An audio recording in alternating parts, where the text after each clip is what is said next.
Bismillahirrahmanirrahim. Assalamualaikum warahmatullahi wabarakatuh. Yang terhormat Ibu Puri Handayani MA selaku dosen pengampu mata kuliah Psikologi Agama PAI 3D. Perkenalkan, nama saya Sarif Hidayatullah dengan NIM 20111112 kelas PAI 3D, Prodi Pendidikan Agama Islam, Fakultas Tarbiyah. Tujuan dibuatnya video ini untuk memenuhi tugas ujian tengah semester pada mata kuliah Psikologi Agama dari materi 1 hingga materi ke-7. Baiklah, untuk memulai adalah kita membaca basmalah. Bismillahirrahmanirrahim. Baik, materi yang pertama yakni pengertian psikologi agama. Nah, psikologi agama itu terdiri dari dua kata, yaitu psikologi dan agama. Yang mana psikologi itu menurut bahasa Yunani ada dua, yakni psyche dan logos, di mana artinya psyche yang artinya jiwa dan logos yang artinya ilmu pengetahuan. Jadi psikologi agama adalah ilmu yang mempelajari tentang jiwa, baik mengenai macam-macam gejalanya, proses maupun latar belakang pembahasan psikologi, tidak terlepas dari berbicara tentang raga yang terdapat pada diri manusia. Nah, psikologi menurut etimologi yakni mengandung arti ilmu tentang jiwa. Nah, kemudian psikologi agama adalah bagian dari psikologi yang mempelajari masalah-masalah yang bersangkut pautnya dengan kajian beragama. Kemudian gejala-gejala kejiwaan menurut perspektif Al-Quran dan As-Sunnah atau hadis, yang di dalamnya tersurat dan tersirat tentang mengatur jiwa manusia melalui pendekatan terhadap agama dan pedomannya. Nah, kemudian apa sih yang dipelajari dalam psikologi agama? Yakni meneliti fungsi-fungsi jiwa yang memantul dan memperlihatkan diri dalam perilaku yang lebih baik dalam kaitannya dengan kesadaran dan pengalaman agama manusia. Kemudian kedalamannya juga tidak termasuk unsur-unsur keyakinan yang bersifat abstrak. Nah, kemudian psikologi agama dapat dimanfaatkan dalam berbagai aspek kehidupan atau lapangan kehidupan, seperti dalam bidang pendidikan, seperti kita ini kayak guru atau dosen, kemudian psikoterapi untuk penyembuhan begitu. Kemudian dalam lapangan lain seperti di dalam kehidupan. Nah, selanjutnya adalah materi yang kedua, yakni tentang sejarah perkembangan psikologi agama. Nah, apa yang saya dapat dari permakalah yakni untuk menetapkan secara pasti kapan sih psikologi itu dimulai dan dipelajari memang terasa agak sulit. Namun demikian, walaupun tidak secara lengkap, ternyata permasalahan yang menjadi ruang lingkup kajian psikologi agama banyak dijumpai loh melalui informasi kitab suci seperti Al-Quran maupun sejarah agama. Kemudian ada metode penelitian psikologi agama, yakni ada dua. Pertama itu metode filosofis yang meliputi ada metode intuitif, kemudian metode kontemplatif atau merenungkan sesuatu objek, kemudian metode filosofis religius seperti yang banyak digunakan para ahli tafsir. Nah, kemudian metode yang kedua yaitu metode empiris yang meliputi ada observasi Observasi adalah pengamatan secara mendalam terhadap suatu objek yang diteliti. Kemudian mencatat hal-hal yang dianggap penting. Metode ini biasanya digunakan untuk mempelajari tingkah laku seseorang dalam beraktivitas keagamaan. Nah, metode yang kedua, introspeksi. Introspeksi adalah mengamati suatu kejadian, hampir sama dengan observasi. Kemudian ekstrospeksi, yakni pengamatan kejadian psikologi terhadap orang lain, dan mencoba mengambil kesimpulan dengan mengamati gejala-gejala yang sedang diamati. Kemudian ada wawancara atau interview pada orang-orang yang dijadikan subjek penelitian. Kemudian ada angket yang berisi sejumlah pertanyaan. Kemudian adanya eksperimen, yaitu metode penelitian dengan menerapkan suatu perlakuan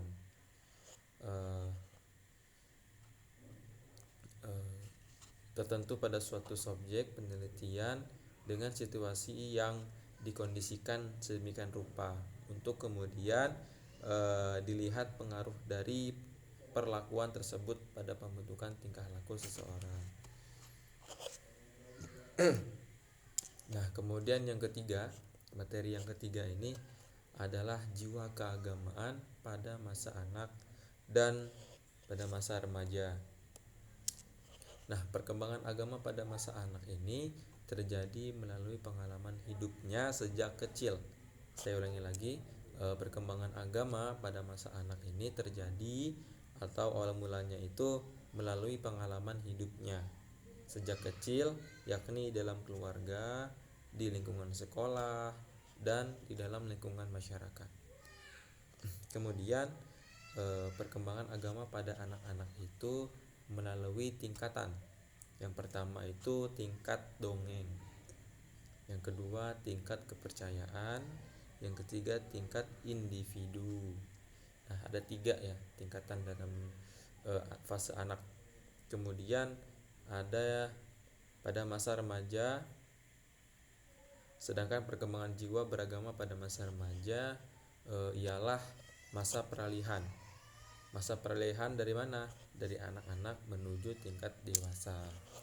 Nah, begitu. Kemudian sumber-sumber jiwa keagamaan pada anak dan remaja. Ada 2 teori. Yang pertama teori monistik, artinya berpendapat bahwa yang menjadi sumber kejiwaan agama adalah salah satu sumber kejiwaan. Nah, yang kedua teori fakulti. Sumber agama pada manusia adalah gabungan dari beberapa fungsi kejiwaan yang dimiliki manusia. Fungsi kejiwaan itu yang menggerakkan jiwa manusia untuk bertingkah laku dalam keagamaan. Baiklah, selanjutnya materi yang keempat, yakni perkembangan keagamaan masa dewasa dan masa lanjut usia atau lansia. Yang mana yang pertama adalah perkembangan keagamaan masa dewasa atau kemantapan jiwa orang dewasa ini setidaknya memberikan gambaran terhadap bagaimana sih sikap keberagaman pada orang dewasa. Mereka sudah memiliki tanggung jawab terhadap sistem nilai yang dipilihnya, baik sistem yang bersumber dari agama maupun norma-norma lain dalam kehidupannya. Nah, pemilihan tersebut didasarkan atas pertimbangan pemikiran yang matang. Kemudian yang kedua, perkembangan pada usia lansia. Menurut Robert H. Taulis mengatakan bahwa perkembangan kehidupan keagamaan pada usia lanjut berdasarkan penelitian psikologi ternyata meningkat. Jadi perkembangan pada usia lansia ini seperti dikatakan oleh Robert, yakni keagamaan pada usia lanjut berdasarkan penelitian psikologi agama yaitu meningkat. Nah, apa sih sikap keagamaan pada dewasa? Pada masa dewasa merupakan kelanjutan dari masa remaja, dan pada periode ini biasanya manusia sudah mapan secara psikologis. Dari segi perkembangan jiwa, keagamaan pada usia ini belum banyak diungkapkan oleh para ahli. Namun pada umumnya yang banyak dibahas secara fisik dalam bentuk pertumbuhan. Nah, kemudian sikap keagamaan masa usia lanjut atau lansia. Pada periode ini, selama usia lanjut, ketika kemunduran fisik telah berhenti dan mental terjadi secara perlahan-lahan dan bertahap, dikenal yaitu pada masa proses menjadi tua. Jadi usia lanjut adalah periode penutup dalam rentang hidup seseorang. Nah, kemudian materi yang kelima yaitu pengaruh budaya terhadap jiwa keagamaan. Yang pertama adalah hubungan antara budaya dengan tradisi keagamaan. Nah, menurut Herkwitz memandang bahwa kebudayaan sebagai sesuatu yang turun-temurun dari suatu generasi ke generasi yang lain. Nah, sementara menurut tokoh Adres Epping, dia berpendapat bahwa kebudayaan mengandung keseluruhan pengertian, yakni seperti nilai, norma-norma, ilmu pengetahuan, serta keseluruhan ataupun struktur sosial dan lain-lain. Kebudayaan adalah hasil dari cipta manusia dengan menggunakan dan mengarahkan segenap potensi yang dimiliki. Nah, di dalam kebudayaan tersebut terdapat pengetahuan, keyakinan, seni, moral, adat istiadat, aspek-aspek dari kebudayaan itu sendiri. Kemudian dengan demikian kebudayaan dalam suatu masyarakat merupakan sistem nilai tertentu yang dijadikan pedoman hidup oleh warga yang mendukung kebudayaan tersebut. Kemudian apa sih hubungannya antara keagamaan dengan kebudayaan? Yaitu hubungannya adalah sebagai terjalin hubungan timbal balik. Makin kuat tradisi keagamaan, maka dalam suatu masyarakat makin kuat tradisi keagamaan dalam suatu masyarakat, maka akan makin terlihat peran aktif dan semakin dominan pengaruhnya terhadap kebudayaan itu tersendiri. Nah, yang kedua adalah hubungan antara tradisi keagamaan dengan sikap keagamaan. Hubungan antara tradisi keagamaan dengan sikap keagamaan. Tradisi keagamaan dan sikap keagamaan saling mempengaruhi. Nah, sikap keagamaan mendukung terbentuknya tradisi keagamaan, sedangkan tradisi keagamaan adalah sebagai lingkungan kehidupan, turut memberi nilai-nilai, norma-norma, ilmu pengetahuan, pola tingkah laku kepada seseorang. Nah, itulah hubungan antara tradisi keagamaan dengan sikap keagamaan. Nah, kemudian apa sih pengaruh globalisasi terhadap sikap keagamaan? Pengaruh globalisasi dengan sikap keagamaan. Nah, pada belakangan ini pengaruh tentang moral era globalisasi banyak membawa dampak negatif, terutama bagi generasi muda, karena sekarang sudah terpengaruhi dengan pergaulan yang serba global. Hal-hal yang tidak semestinya dilakukan oleh generasi muda. Contohnya apa? Seperti minuman miras, narkoba, dan sebagainya. Kemudian materi yang keenam, yakni pengaruh pendidikan. Pendidikan sangatlah berpengaruh terhadap jiwa keagamaan seseorang, khususnya dalam pembentukan pribadi atau pembentukan watak. Nah, semakin tinggi pendidikan semakin tinggi pendidikan seseorang, maka akan semakin baik tingkat kecerdasan dalam melaksanakan ibadah kepada Allah Subhanahu wa taala. Oleh karena itu, pengaruh pendidikan terhadap jiwa keagamaan sangatlah penting untuk diketahui guna untuk menanamkan rasa keagamaan pada seorang anak didik. Di antara pengaruhnya adalah pendidikan keluarga. Jadi yang sangat mempengaruhi dalam menanamkan rasa keagamaan adalah pendidikan keluarga, kemudian pendidikan kelembagaan atau pendidikan di suatu sekolah-sekolah, dan pendidikan di masyarakat. Nah, apa sih kontribusi agama dalam memecahkan problema sosial tidaklah ringan, apalagi dari hari ke hari tantangan-tantangan yang dihadapi semakin berat dan kebutuhan manusia pun semakin banyak. Agama melalui para agamawan dengan tuntunan kitab suci harus mampu memberi jalan keluar yang realistis terhadap problem-problem dalam masyarakat. Karena memang demikian, itulah tujuan kehadiran para nabi dengan kitab suci dan ajarannya. Nah, begitu. Kemudian materi yang terakhir, yakni ketujuh, aspek dan dinamika kepribadian dalam pembentukan sikap keagamaan. Nah, kepribadian itu sendiri merupakan hal yang menjadikan orang berbeda dengan orang lain. Jadi, kepribadian adalah hal yang membedakan antara orang lain, diri kita dengan orang lain. Itulah kepribadian. Sehingga mudah untuk dikenal. Di dunia ini tidak ada yang sama atau kembar sekalipun. Nah, ini ada istilah-istilah dalam kepribadian.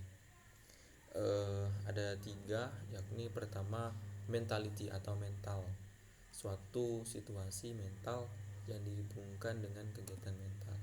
Nah, istilah-istilah kepribadian itu yang pertama adalah mental. Nah, yang kedua adalah individual atau sifat khas seseorang yang menyebabkan seseorang mampu mempunyai sifat berbeda dengan orang lain. Yang ketiga adalah identitas atau sifat kedirian sebagai suatu kesatuan dari sifat-sifat mempertahankan diri terhadap sesuatu yang dari luar. Nah, sikap keberagaman terbentuk oleh 2 faktor nih. Apa ya? Yang pertama adalah faktor internal dan faktor eksternal. Dalam kajian psikologi agama, beberapa pendapat menyetujui akan adanya potensi beragama pada manusia. Nah, manusia itu apa? Manusia adalah makhluk yang beragama. Namun, potensi tersebut memerlukan bimbingan dan pengembangan dari lingkungannya yang baik. Nah, lingkungan juga yang mengenalkan seseorang akan nilai-nilai dan norma-norma agama yang harus dituruti dan dilakoni atau dilaksanakan. Baiklah, mungkin sekian kesimpulan dari materi 1 hingga materi 7. Terima kasih Ibu telah membersamai Ahlul Kalam. Mohon maaf jika ada kesalahan, daripada Allah Subhanahu wa taala saya mohon maaf. Saya akhiri. Saya Sarif Hidayatullah undur diri. Wabillahi taufiq wal hidayah. Wassalamualaikum warahmatullahi wabarakatuh.